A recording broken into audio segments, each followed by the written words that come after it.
कैसे संभव है कि हिंदू इतनी दूर भारत से कोलंबिया आए? मैं आपको बस 1 मिनट में बताऊंगा कि कैसे। लेकिन आइए इस प्राचीन मूर्ति को देखें जो सैन ऑगस्टिन में पाई गई है।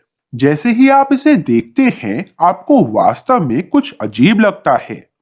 उसके पास मानव शरीर और मानव हाथ हैं, लेकिन उसके पास एक हाथी की सूंड है। देखिए कैसे लंबी सूंड नीचे से नाक तक जाती है।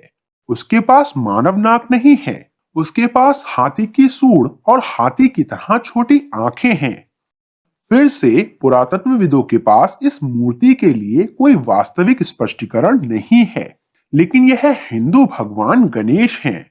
उन्हें स्पष्ट रूप से एक मानव शरीर और एक हाथी के चेहरे वाले देवता के रूप में चित्रित किया गया है।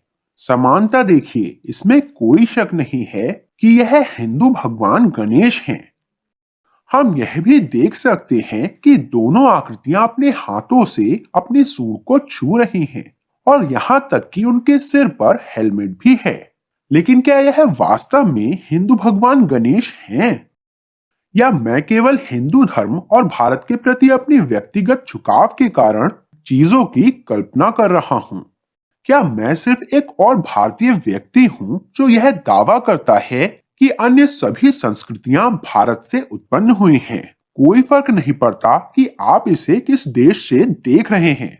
हम सभी ने किसी ऐसे व्यक्ति को देखा है जो मानता है कि उसका धर्म या उसका देश सबसे अच्छा है और दुनिया की सभ्यता का प्रारंभिक बिंदु था। यह हिंदू भगवान गणेश हैं और ऐसे कई कोलंबियाई हैं जो ऐसा सोचते हैं। क्यों? सिर्फ इसलिए कि मूर्ति गणेश की तरह दिखती है। लेकिन क्या प्राचीन काल में हिंदू संस्कृति का कोलंबिया पहुंचना वाकई संभव है? सभी पुरातत्वविद और इतिहासकार इस बात से सहमत हैं कि हिंदुओं ने व्यापक रूप से भारत से बाहर यात्रा की। वे भारत से श्रीलंका गए थे, फिर वे थाईलैंड गए और फिर कंबोडिया और वियतनाम में कुछ महान हिंदू मंदिरों का निर्माण किया। हम मलाया और इंडोनेशिया में कुछ शानदार हिंदू स्थल भी देखते हैं। इसलिए सभी विशेषज्ञ सहमत हैं कि हाँ, हिंदुओं ने पूरे दक्षिण पूर्व एशिया में मंदिरों का निर्माण किया। लेकिन क्या वे वहीं रुक गए या उन्होंने कोलंबिया तक की यात्रा की?